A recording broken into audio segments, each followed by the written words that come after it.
Falsas acusações nos delitos sexuais. Meus amigos, meu nome é Giovanni Soares, eu sou advogado criminalista com atuação em todo o território nacional e hoje a gente vai conversar a respeito das falsas acusações quando a gente está tratando de delitos sexuais, perfeito? Então, é um tema que gera muita controvérsia, é um tema muito importante, porque tanto para a gente conseguir resguardar as vítimas desses delitos e também resguardar os acusados que são encarcerados, processados de forma injusta, sem a atenção ao devido processo legal e sem atenção às formalidades que a lei estabelece, certo? Então vamos lá. Falsa acusação é uma questão muito comum nos processos criminais.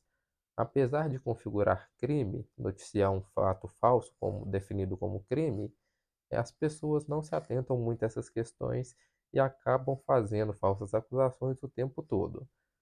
No entanto, quando essas falsas acusações elas dizem respeito a um delito de cunho sexual, a palavra da vítima ela tem um peso muito maior do que nos outros delitos.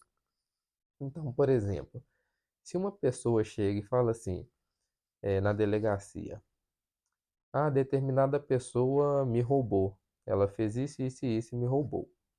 Então, o delegado, obviamente, ele pode apurar a questão, mas ela não será, né, esta palavra ela não vai ser de tanta importância como no caso, por exemplo, de uma pessoa, no caso aqui, uma mulher, chega na delegacia e falar assim: "Fulano de tal, ele cometeu esse delito sexual contra mim, desta forma."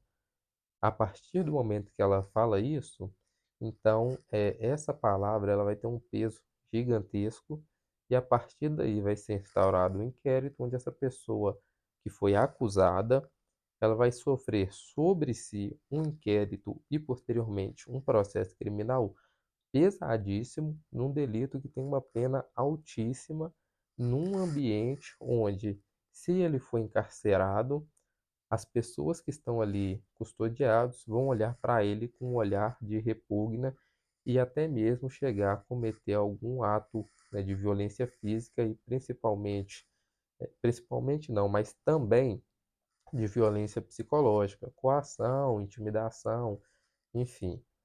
Resumindo, a vida da pessoa ela vai virar um inferno dentro da penitenciária. Então, por isso que muitas pessoas que acabam sendo presas por esses delitos, elas são colocadas no que a gente chama de seguro, que é aquelas pessoas que correm um certo risco ali na penitenciária e ela tem que ficar separada dos demais presos, certo? Então, tratando aqui especificamente dessa questão das falsas acusações, eu vou trazer aqui alguns exemplos que é o que eu vejo no dia a dia e, novamente, eu não estou desmerecendo a palavra da vítima nesses delitos, até porque ela tem sim que ser de um peso maior, tem que ser dado uma importância maior, até porque esses delitos eles são praticados muitas das vezes em ambientes domésticos, onde não há testemunhas, outras pessoas para poder corroborar com o que a vítima está dizendo. Mas, da mesma forma que isso acontece, também acontece muita falsa acusação. Então vamos começar aqui a tratar dessa situação. O que eu costumo ver muito na prática? Situação onde a esposa e o marido estão ali um processo de separação e a mãe, por algum motivo, né, de raiva, querendo prejudicar o pai, ela acaba informando que o pai praticou determinado delito sexual contra a própria filha, por exemplo. Isso é muito comum, extremamente comum no dia a dia. E o tanto de gente que eu já vi ser acusada e processada e presa, e depois foi demonstrado que era uma falsa acusação da mãe por motivo de raiva, por motivo de ódio, simplesmente ali num ato, por exemplo, de separação, que faz com que a pessoa ela tenha sua vida destruída, completamente destruída nessa situação, e consequentemente vai ser muito difícil ela conseguir retomar o seu status anterior, até mesmo dentro ali, né, do ambiente social dela, na comunidade, porque é um delito que ele ter uma repercussão muito grande, certo? Então, perfeito. Essa é uma primeira situação que eu considero muito comum porque eu vejo isso na prática. A falsa acusação de uma mãe contra um pai simplesmente em razão de uma briga que não tem nenhuma necessidade. Outra situação muito importante e muito comum que acontece nesses delitos. A criança, ela pode ser vítima, sim, a gente chama de estupro de vulnerável, e pode ser que por falsas memórias, ela acaba imaginando que aconteceu algo que não aconteceu. Então, novamente, a gente tem que resguardar a criança, fazer todo o trabalho ali para a gente entender o que houve. E o que a gente costuma ver é que não é raro que essa criança ela tenha tido falsas memórias, porque a memória humana ela tem uma falibilidade muito grande. Então, de repente, a mente da criança, que é muito mais maleável, muito mais moldável, então pode ser que ela tenha tido uma falsa memória, pode ser que ela viu outra coisa e acabou associando a uma questão aí que envolve esses tipos de delito e acabe relatando isso para a mãe ou, né, para outra pessoa, até mesmo ali no processo. Então, a questão da falsa memória é uma questão que a gente tem que se atentar também, porque um relato errado, um relato equivocado da pessoa nessa situação pode fazer com que ela eh, faça com que a vida de quem esteja sendo processado acabe, né, sendo um desastre, acabe desaguando aí num mar que não tem mais volta, certo? Então, essa é uma situação também muito comum. Outra situação, uma pessoa que infelizmente passou por um trauma desse na infância. Então, a pessoa que passou por isso na infância, ela foi vítima de um delito de cunho sexual, é muito comum que ela possa ter algumas lembranças ou possa, em razão do trauma, acabar tendo alguns lapsos ali de memória que façam com que ela, né, pense que ela tenha sido novamente sido vítima em uma situação que, na verdade, ela não foi vítima. Então, essa questão de ela já ter um trauma anterior faz com que ela possa acabar sendo induzida a entender que em alguma situação que na verdade não se tratava desse tipo de delito, tenha sido novamente vítima de uma mesma situação, o que também faz com que a gente tenha a necessidade de se atentar muito a esse ponto.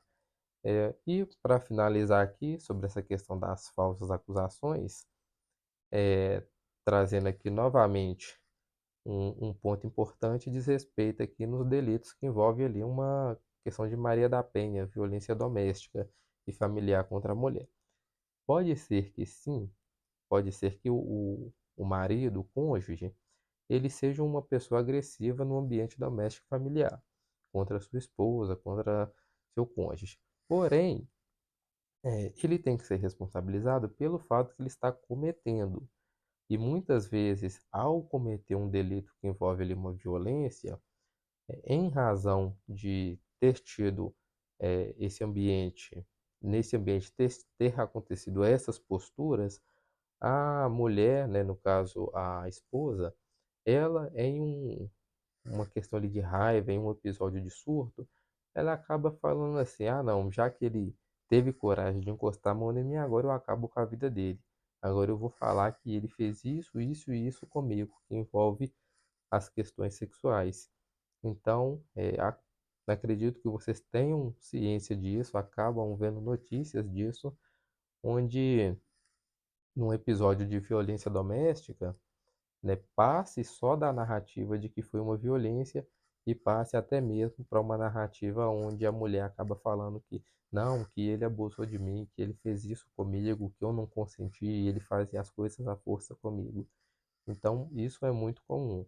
Então, muita atenção quanto a essa questão da violência doméstica e as falsas acusações dos delitos sexuais. Perfeito?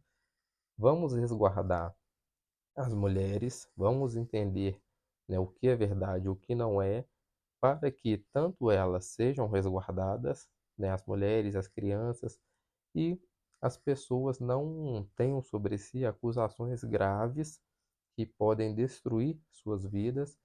E muita atenção, uma pessoa que sofre um processo criminal por esse crime, a vida dela para conseguir voltar a ser o que era é muito difícil, muito difícil. Então vamos nos atentar a essas questões.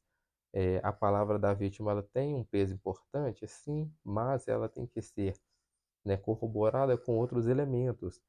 Então ela por si só não pode ser motivo para poder ser decretado uma sentença condenatória a uma pena altíssima, certo? Então, meus amigos, é isso. Espero que tenha ficado claro. Qualquer dúvida sobre esse tema, mandem nos comentários ou entre em contato através do meu WhatsApp para a gente poder conversar a respeito desse tema que é muito importante aí para o nosso dia a dia. Um abraço, deixe um like, se inscrevam no canal e até um próximo conteúdo.